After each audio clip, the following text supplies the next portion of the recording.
Boa noite, amigos.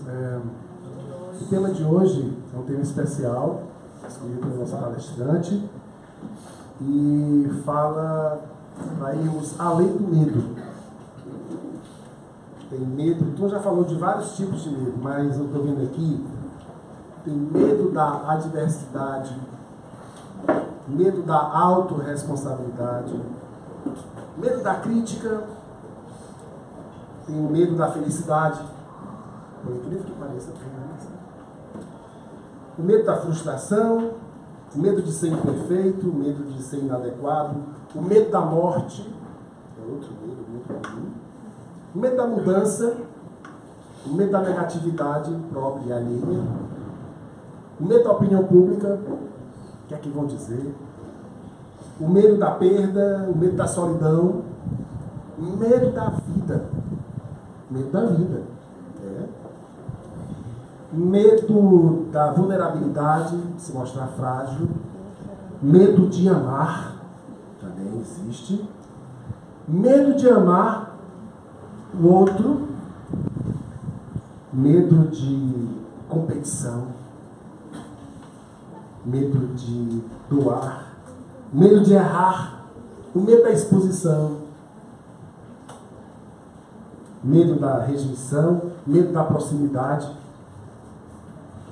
medo de renunciar ao pequeno ego, o medo do contentamento, o medo do crescimento, o medo desconhecido, esse é muito conhecido também, o medo desconhecido é muito conhecido. O medo do envelhecimento é outro medo. O medo do prazer, o medo da própria luz, o medo do sucesso, o medo dos sentimentos. Enfim, é medo que não acaba mais. E a palestra hoje chama-se Além do Medo, a Coragem de Ser.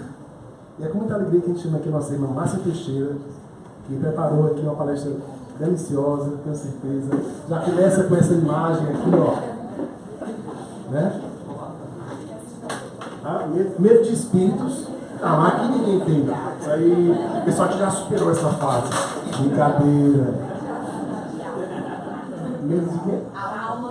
Medo de alma penada, é verdade. É isso aí, é dos tempos lá das pistas zeras, né? Então, Marcinho, você vai falar. Boa noite, gente. Estão me ouvindo bem aí? Boa noite. Muito bom estar aqui, né? Nessa oportunidade da gente poder, enquanto espíritas, nesses momentos, de estar aprendendo e resgatando pelo amor e não pela dor. Né? No Espiritismo a gente tem essa maravilhosa oportunidade de também criar atalhos, né? Que em vez de só ficar focado no sofrimento, a gente poder, nessa encarnação, também achar atalhos de crescer no amor. E quando a gente vem quinta-feira para cá, essa é a nossa oportunidade, né? De crescermos juntos, aprendendo nessa casa de luz, né? Nessa casa que me acolheu há tanto tempo. E quando eu pensei em fazer essa palestra para vocês, foi uma experiência muito interessante, porque eu passei esses últimos 30 dias revisitando todos os meus medos. Cada noite era um pesadelo diferente, dos mais infantis aos mais sofisticados. E quando a gente se propõe a estar aqui na frente falando para vocês, primeiro a gente tem que revisitar tudo isso dentro da gente, né? A gente vai revisitar os nossos medos internos. E na hora que eu propus essa palestra, não foi à toa. Com certeza o tema do medo é um tema autobiográfico super forte na minha vida, né? É uma das coisas que realmente eu vim transmutar nessa encarnação, né? Eu sou médium e a primeira metade da minha vida eu nasci num lar católico, né? Hoje eu estou com 47 anos e nos últimos 27 anos o Espiritismo foi chegando na minha vida. Aliás, fui relembrando, né? A mediunidade foi chegando de uma maneira mais ostensiva devido à minha trajetória de vida e na medida que a mediunidade veio chegando, eu fui relembrando os meus compromissos, né? A mediunidade é um desses compromissos, né, que a gente vem para resgatar também através do serviço. Né? E aí eu escolhi essa foto por dois motivos. Um, como eu falei, é contar um pouquinho da minha biografia, e outro porque tem a ver com a metáfora do momento que eu vou dizer já para vocês. Essa foto aí não dá para vocês verem, mas ele está bem sorridente, bem feliz. Esse é o meu irmão Marcelo, né? Ele tem 51 anos e é um big rider. Ele é surfista de grandes ondas, né? E quando eu tinha 14 anos de idade, o meu irmão mais velho, ele é o do meio, faleceu num acidente de surf, o Eduardo. Eles eram muito unidos, né? E era um irmão muito querido de nós dois, e ele faleceu aos 21 anos no Rio de Janeiro. Embora fosse um exímio nadador, um exímio surfista, eles surfam juntos desde criança. A prancha bateu e ele desmaiou. Hoje eu entendo que estava na programação dele de vida, né? Enquanto espírita eu entendo hoje em dia claramente isso, mas na época foi um grande choque, né? E a gente ainda estava se recuperando. Meu irmão Marcelo reuniu a mim, o meu pai e minha mãe, e chegou para a gente e disse assim: olha, nós estamos muito sofridos, eu sinto muito pelo que aconteceu, mas eu quero dizer para vocês que eu não vou deixar de surfar. E não só ele não deixou de surfar, como virou um surfista de ondas grandes. Ainda hoje ele é um surfista de ondas grandes, né? E aí eu digo que o Marcelo foi o meu grande professor, mestre, faixa preta para aniquilar com todos os meus medos. Porque a partir do momento que ele fez isso, eu tive que ir atrás de me trabalhar ativamente, espiritualmente, terapeuticamente, para a possibilidade de perder o meu outro irmão, né? Eu já tinha perdido um, poderia perder o outro. E aí eu digo que ele realmente foi uma pessoa que absolutamente me arrancou da minha zona de conforto, nesse sentido, né? Porque aí, de fato, eu tive que ir atrás de me trabalhar muito em psicoterapia, buscar o meu caminho espiritual, começar a me conectar com um plano espiritual maior para trabalhar o medo intenso que eu fiquei de perder o meu segundo irmão. Até que a minha mediunidade foi eclodindo, né? E eu comecei a ter uma conexão cada vez maior. E um belo dia, o meu mentor de fato se comunicou claramente comigo e disse: olha, você vai passar a vida inteira perdendo tempo aí nesse medo? Você ainda não entendeu que o desencarne de cada um está numa programação e não está no seu controle, né?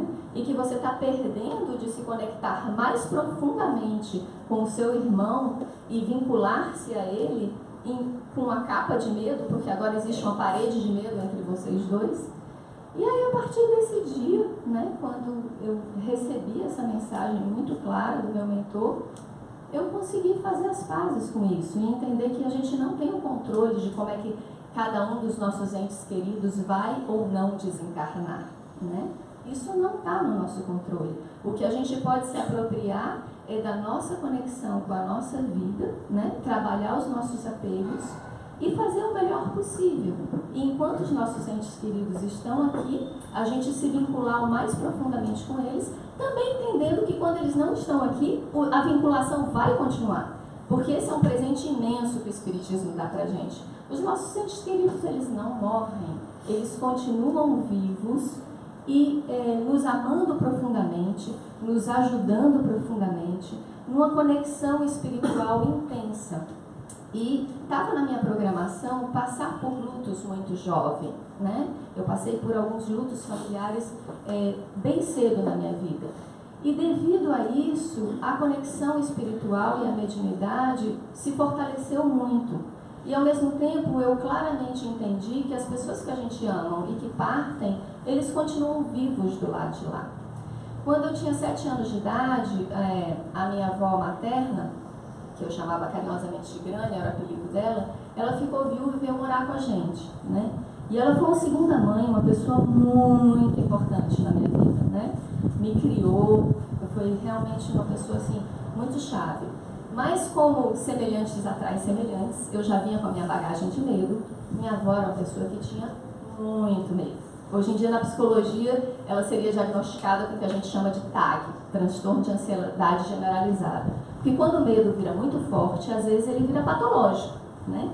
E precisa de tratamento. Mas naquela época, minha avó não entendia muito disso, né? Foi atrás de tratamento. Então, ela passou muitos anos com muito medo. Ela tinha crises de pânico e eu, enquanto criança, convivia com isso.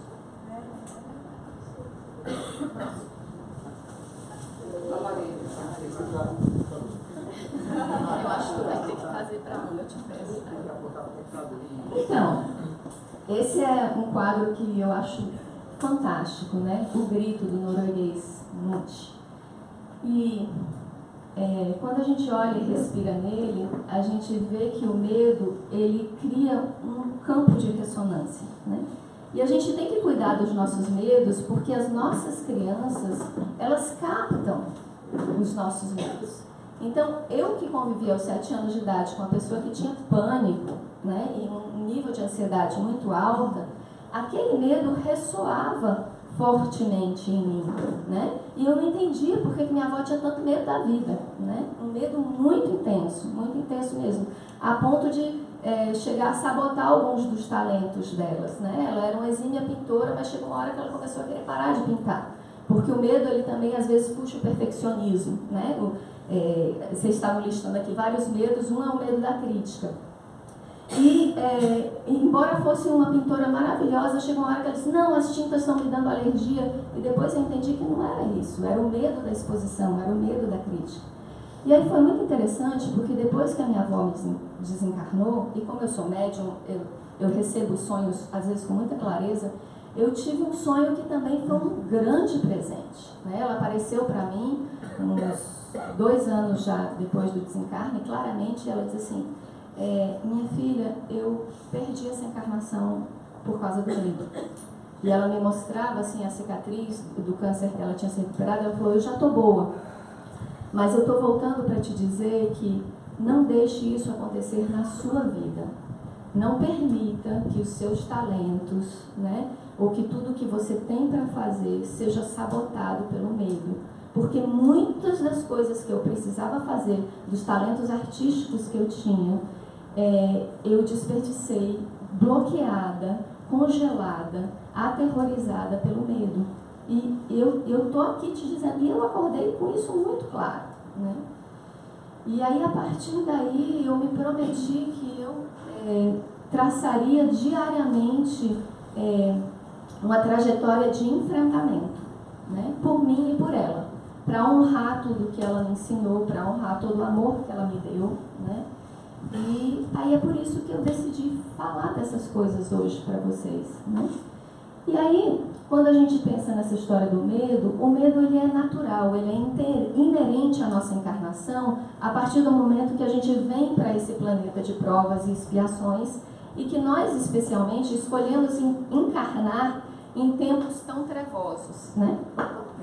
Alô? Em tempos tão de transição planetária. Marcinha? Só um minutinho. Alô? Pronto. Então, assim, esses tempos que a gente está vivendo agora, eu trouxe a foto do meu irmão, de um surfista de grande onda, porque, na verdade, atualmente, nessa transição planetária, na nossa cidade, no nosso país e no nosso mundo, todos nós somos surfistas de grandes ondas. Todos nós. Porque a transição planetária, ela é uma grande onda e que demanda da gente realmente atravessar o medo e ir para a coragem, né? E isso a gente só consegue se você se firmar mais na conexão, né? Mas, de fato, estamos vivendo tempos sombrios, tipo como a época da Idade Média, né? Que a gente brinca que o Sol de Assis, Francisco de Assis, nasceu em épocas tão trevosas. A gente também está vivendo tempos assim. Mas nós escolhemos encarnar nesse tempo para fazer a diferença. Próximo. Então, quando a gente pensa em Francisco, né, essa passagem eu gosto muito. Eu brinco que ele é o primeiro xamã, o primeiro ecologista daquela época, né? É a passagem onde ele está domesticando um lobo que estava aterrorizando, trazendo medo para todo o vilarejo, né? E em vez dele sacrificar, matar, ir para um ato de violência, ele entra na conexão, numa conexão intensa com aquele animal e procura pacificar o animal, entendendo os motivos do que está acontecendo, né?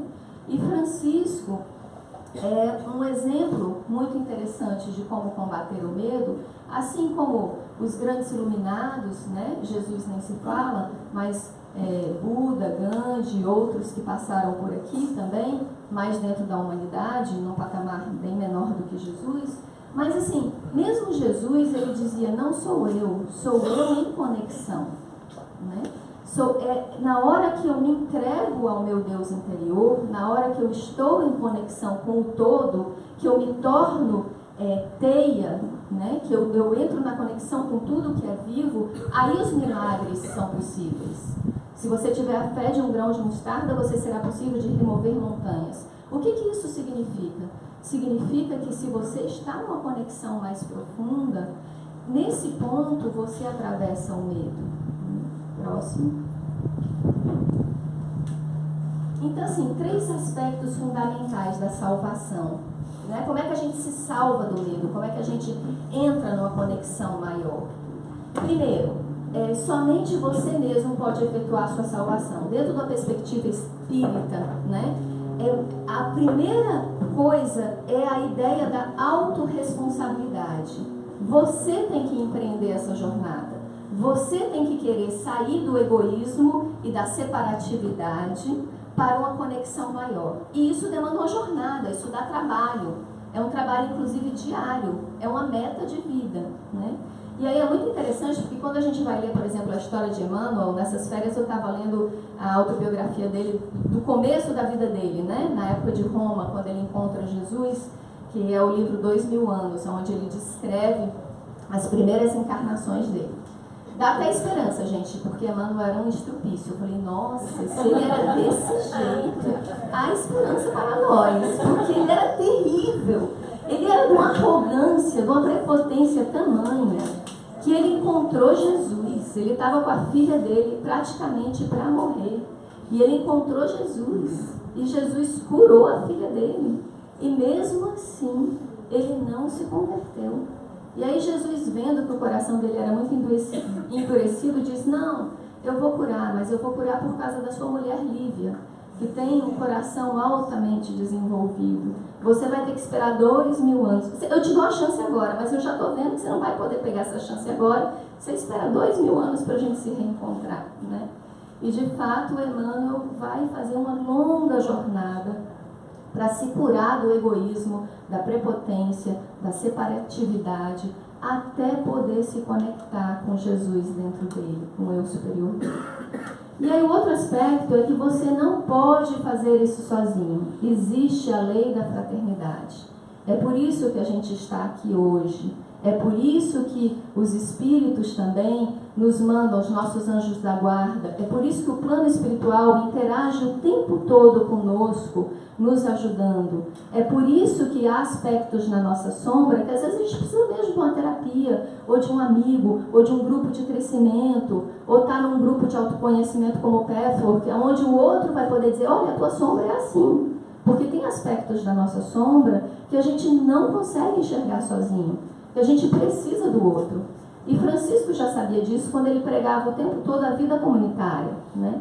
E em tempos de transição planetária, é muito importante que a gente faça coisas como a gente está fazendo hoje aqui, que é procurar a fraternidade, é procurar os irmãos, é procurar os oásis e as ilhas de luz, onde a gente possa se nutrir, né? Porque juntos somos potentes, juntos somos fortes. E a última coisa é que você precisa de Deus. Sem Ele, o empreendimento é vasto demais para ser realizado. Então, a gente tem um tripé aí a ser atravessado, né? Primeiro, você tem que ter uma vontade férrea de querer buscar. É uma busca pelo seu crescimento espiritual, uma busca pela sua reforma íntima, pelo seu auto-melhoramento, por querer lapidar-se. Depois, estar em comunidade é um princípio básico, porque é o que nos ajuda a vencer o egoísmo. E depois, pedir essa conexão com o divino, todos os dias. Próximo. E aí eu me lembrei dos javalis selvagens, né? Que nesse ano tão duro, eu acho que foi um grande presente, uma parábola viva que a espiritualidade mandou pra gente, para mostrar que o nosso mundo tem jeito. Que quando todos nós, a gente se une numa vontade fervorosa que essas crianças sobrevivessem, né? Em todos os sentidos, o mundo inteiro orando por eles, mergulhadores de todos os países, traçando estratégias, né? Houve uma corrente do bem, como há muito tempo a gente não via, para que essas crianças sobrevivessem. E também o amparo da espiritualidade. Quando a gente vê o relato do mergulhador que os achou, ele fala assim, foi uma obra do acaso, né? A corda acabou, eu subi e eles estavam lá. A gente que é espírita, a gente sabe que não foi uma obra do acaso. Teve um amparo espiritual. Assim como não era à toa que o professor dessas crianças era um mestre de meditação, que através da meditação acalmou essas crianças o tempo todo, manteve-as em conexão e centradas até que elas pudessem ser salvas. Na verdade, para mim, eu recebi, num ano tão tormentoso como esse que a gente está vivendo, que essa história das crianças foi um presente para a gente. Porque nós somos essas crianças dentro da caverna e que estamos precisando nos resgatar enquanto planeta, né? E o que a gente viu aqui é possível. Se a gente sair da inércia, numa corrente do bem, é plenamente possível, né? Inclusive com o sacrifício de um dos mergulhadores que faleceu para salvá-los, né? Próximo. E aí a gente entra nesse quadro, né? Que é o quadro da inércia. E aí o guia no Pathwork, no livro que é muito bom, que é a Entrega ao Deus Interior, ele fala assim, que pior do que o ódio e que o mal declarado é a inércia e a estagnação. Porque a inércia e a estagnação é a energia divina completamente congelada dentro de nós. E que, por exemplo, é essa energia da inércia que permitiu que Cristo fosse crucificado. Não era só porque tinham pessoas ruins. Se as pessoas não tivessem se omitido, assim como também no nazismo, né? Hitler não teria conseguido exterminar tantos judeus se muitas pessoas naquele momento não tivessem de alguma forma silenciosa compactuado pela omissão, né? Então eu pedi para vocês pararem e fecharem um minutinho agora, descruzando as pernas, fecharem os olhos um pouquinho. E aí eu vou pedir que a equipe de franciscanos que aqui está e o seu anjo da guarda se poste agora atrás de você, lhe ajudando a localizar. E aí você vai respirar e se fazer a seguinte pergunta: aonde, neste meu momento atual da minha vida, qual é o ponto de estagnação e de inércia que eu preciso mexer para deixar a minha luz brilhar, para que eu possa fazer diferença? Qual é o ponto em mim, na minha sombra de inércia, que eu preciso pelo menos começar a olhar?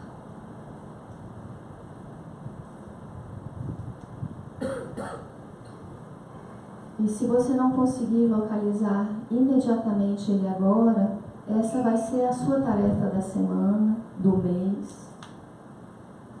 E você entender que pelo menos agora, com a ajuda da espiritualidade, a gente está abrindo uma janelinha de luz nesse ponto, exatamente agora. E que se você tiver determinação e paciência, você vai acessar esse ponto, nos seus sonhos, nas suas intuições, nas suas conversas. Você pode ligar o rádio e vir uma música que te diga, que te conte. Então hoje a gente está abrindo uma janelinha e que vai ficar aberta esse mês para você, para que você consiga conectar isso mais profundamente. Ok? Vamos voltando para cá então, a próxima. Então assim, esse capítulo eu gosto muito, é o último capítulo desse livro, da Entrega ao Deus Interior, né? E nesse capítulo ele fala uma fala assim muito coerente, o guia. E o nome do capítulo é Jesus e a Coragem. Ele fala assim, olha, vocês não podem acabar com seus medos e com suas desconfianças quanto aos outros, a não ser que renove constantemente a prática da entrega total ao que há de superior em vocês. Pois vocês não podem subsistir sozinhos. Nenhuma criatura pode nesse planeta. Todas as criaturas se juntam em uma corrente de dependência mútua, física, emocional e espiritualmente. Quando vocês focam em Deus, são capazes de criar um centro saudável de gravidade, no mais fundo da sua alma, e a presença de Deus se funde ao eu superior de vocês. O que ele está dizendo aí é que o medo é inerente à nossa encarnação e que para a gente atravessá-lo só através dessa conexão mais profunda. Próximo. E aí como é que a gente faz isso de uma forma mais didática, né? Como é que a gente atinge a coragem de ser? Primeiro, é se dar o direito de mergulhar no fluxo da vida um dia de cada vez. Thich Nhat Hanh, que é um monge que eu gosto muito, um monge vietnamita que tem uns livros lindos, ele fala uma parábola interessante. Ele fala que se você pega um copo e bota água e bota sal dentro, bastante sal, e você vai tentar beber, esse copo ele fica absolutamente intragável, dolorido, asfixiante de beber. Mas se você pega esse copo e que você vira ele no rio, né, você pode entrar e beber a água do rio, e lavar roupa, e se banhar, e esse copo não mais, esse sal não mais vai estar intragável e insuportável para você. E é isso que acontece com os nossos medos e com a gente, se a gente entra no fluxo da vida, se a gente se derrama na vida, se a gente diz sim para o aprendizado. E aí entra no segundo ponto, que é dizer sim, é se tornar um aprendiz. No bom e no ruim, em todas as tragédias que acontecem na sua vida, você sempre pode se perguntar, o que eu tenho para aprender com isso? Né? Aonde isso pode me transformar? E aí nesse ponto o Espiritismo nos dá um presente, porque a gente não acredita apenas nessa vida. Então a gente sabe que se a gente está passando por algumas provações, elas não são à toa. Elas são resgates, elas são possibilidades de aprimoramento, e que se você se coloca nessa possibilidade de aprendiz, tudo isso pode se tornar o que Jesus chama de um jugo leve. Né? E aí, buscar o autoconhecimento e a vida espiritual diariamente, do seu jeito, na sua jornada. Porque eu acredito que espiritualidade é diferente de religião, no sentido assim, que a nossa espiritualidade é como a impressão digital nos nossos dedos, ela é única. A gente tem que buscar a nossa forma, né? Meu irmão me diz claramente, eu me sinto conectado com Deus quando eu estou surfando grandes ondas. É lá o meu templo, é lá a minha igreja, é lá a minha conexão. É por isso que eu falo assim, mas você não sente medo? Não, todos nós que estamos lá, a gente sente medo o tempo todo. E a gente controla isso através da respiração. E eu falei, e por que você volta para mais uma temporada se vocês sentem tanto pavor e medo? Ele falou, porque na hora que a gente desce, é um êxtase tão profundo, é uma conexão, eu e a onda nos tornamos um. Aí eu entendi que ele está falando da mesma coisa, ele está falando dessa unicidade. Né? E aí, buscar a vinculação com todos os seres, que é o que a gente já viu com Francisco, que nos deu esse exemplo claramente, irmão Sol, irmão Lua, os bichos, o planeta, né? A sustentabilidade, a ecologia, salvar o nosso planeta. E ofertar os seus talentos para a vida. E a gente lembra daquela parábola dos talentos. Nós vamos enterrar o nosso talento por medo, a nossa moeda de ouro, e vamos desperdiçar a nossa vida, ou a gente vai multiplicar os nossos talentos e ofertá-lo para o mundo, e ao fazer essa oferta a gente poder se desmanchar na vida de uma forma suave e plena. Né? E por último, ficar no presente. Porque se eu permaneço no passado, eu fico facilmente presa de depressão, obsessão, né, de ficar com uma vida muito pesada. E se eu me jogo no futuro, aí mora a ansiedade, aí mora a sede de todos os medos. Né? Quero que o meu mentor tentou me explicar, Márcia, seu irmão está aqui agora, você vai viver a vida inteira com medo de perdê-lo e não vai se conectar com ele que está aqui agora? E medo de perder por quê? Porque ele não vai perder, né? A morte não se perde. Aí eu entendi o absurdo do meu medo, né? Quando ele começou a me explicar isso. Então, ficar no presente é você poder vivenciar plenamente todas as suas relações. Por mais terrível que esteja a situação no momento, se você está desempregado, se você está numa doença grave, em nada vai te ajudar ficar ou no passado ou no futuro. Porque a saída está no presente. Se você tiver uma qualidade de presença, às vezes você encontra uma pessoa que te abre uma porta. Às vezes você encontra novas soluções.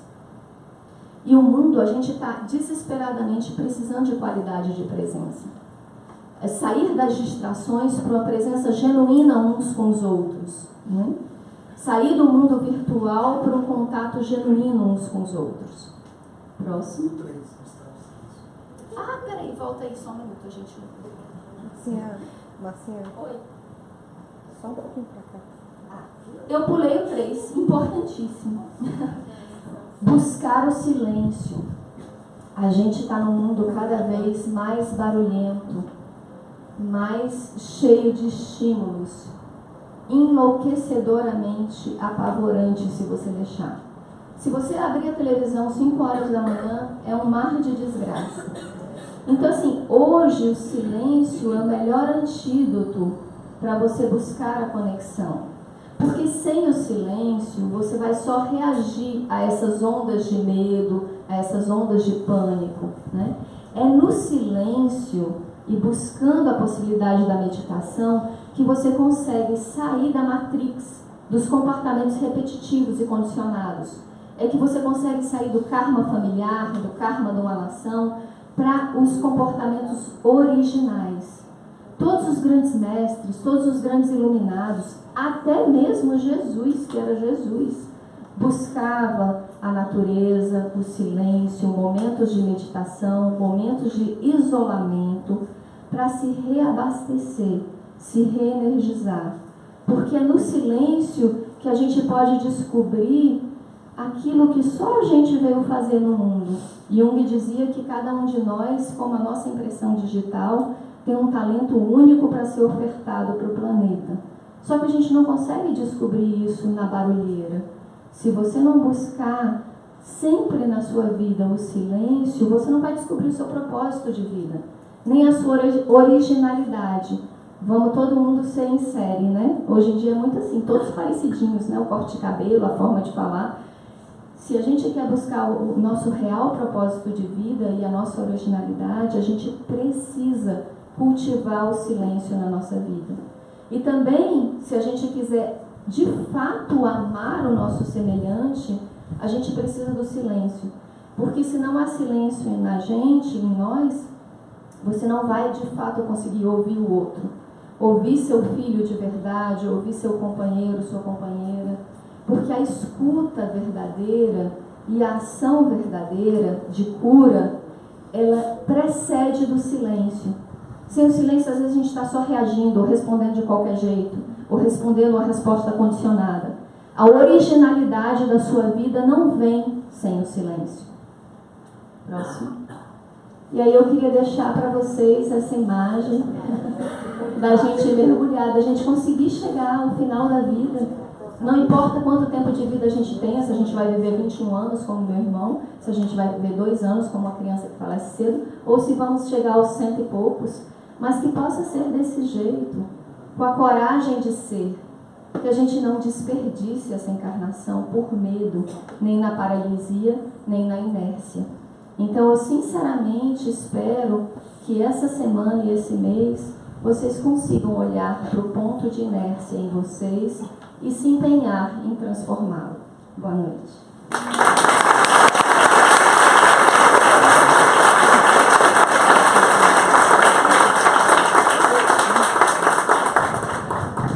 Só espero que essa água esteja bem morninha, né? Para facilitar a queda.